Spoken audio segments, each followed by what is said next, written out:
Greetings, and salutations, beautiful people in the beautiful world. It is me, he is I am him, Zach Latimer, Z Lat, and welcome back to another segment of Right and Exact.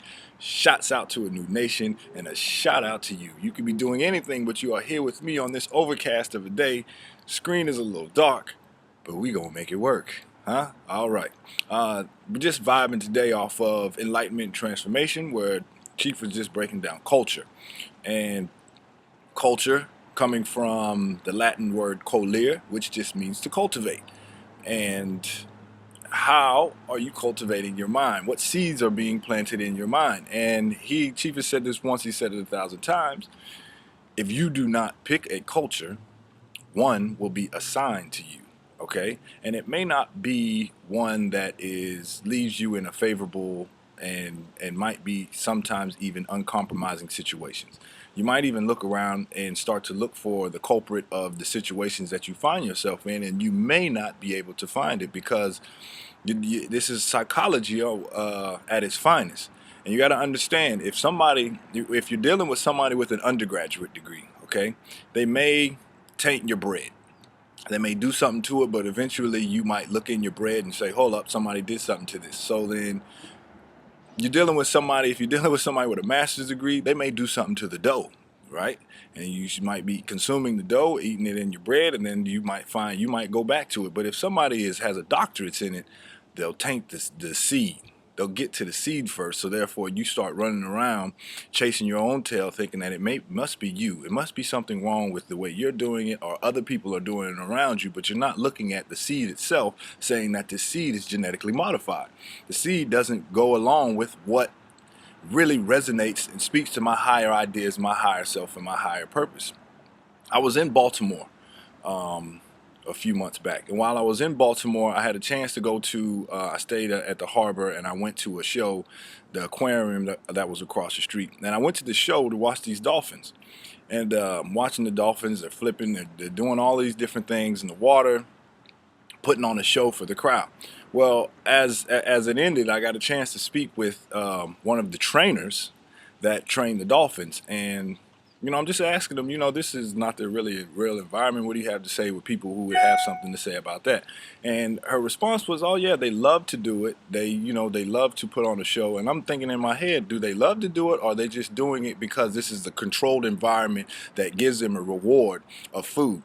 So they know if I do this and I get this in exchange, and this is in controlled environment, so I can't really do things for myself.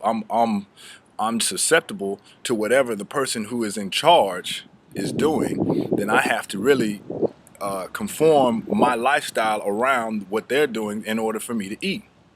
Okay, which starts to become a very dangerous thing.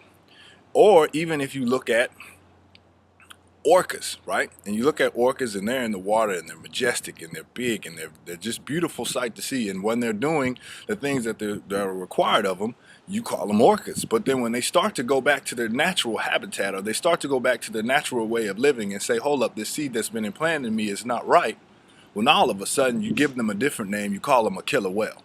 You start to say, nah, this is a different narrative to fit whatever I need them to be at that particular time to justify what I'm about to do to this animal. So you start to give some labeling to in there as well. But they didn't have a choice. They didn't pick it. This is what was assigned to them. And if they're not acting in the behavior that they want them to act in, well, then that's not normal behavior. But then you have to ask yourself, well, what exactly is normal behavior?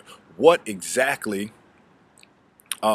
is this word normal? And then who benefits, as Amos Wilson said, who benefits from one being normal? Who socially and economically? Somebody is going to benefit from this. And if you're not careful, you can invest and put your time, energy, and effort into somebody else who is capitalizing off of you living in their controlled environment and capitalizing off of you being normal. All right. So if you look at this in the sense of just in real life, you have people who live in ghettos or projects. And Jay-Z had a line in his in one of his songs that said, you want to know why they call a project? Because it's a project or an experiment. an experiment where people are controlling resources, you're controlling funds, you're controlling electricity, you're controlling the water flow, you're controlling the food. Once you start controlling all these aspects, and the people in this aspect start to do act on a reward system. So they start to sell a deaf, and even in music, what you start to, that seed that you start implanting in your mind, you start to feed off of it and say, okay, this is what I can do to get out of this situation or to get a reward. But all the meanwhile, if you start looking at yourself and saying, oh yeah, well, you're doing this to yourself, you have to start looking at the person who's controlling the environment. No different than if you're looking at the person who's doing the labeling. Just like you change an orca to a killer whale to fit the narrative. No different than when you start to see young melanin dominant men walking around and being labeled as boys their entire life until they come into a courtroom. Now all of a sudden you change the narrative, they're no longer boys, they're men. And then you start to play and put on other people's fears of saying, okay, he had a hood on, or they was walking like this, and then now you become a man. To fit whatever narrative of a culture that you bought into, now you're going to fit whatever narrative they want you to fit into. Brother Charles said this once before. He said, being without a culture is like being like a banana with no peel. You're susceptible to whatever the weather and the elements are going on around you. So you now have to see, have you picked a culture? Okay? Have you made a conscious decision to make a choice? Are you being susceptible to whatever is going on around you? Are you in a controlled environment where the seeds that have been implanted in your mind that you're going after has nothing to do with your higher self, your higher ideas, and your higher drive and your higher purpose? This is now time for you to take a look and see what really is the things that you're going after. Who really is controlling your resources, and have you really sat down and made a conscious decision to make a choice, a decision? Decision meaning to cut from, because what they say is you have to, in order to elevate, you have to separate. What are you separating from? You're separating from a culture that is dictating to you what you can and cannot do.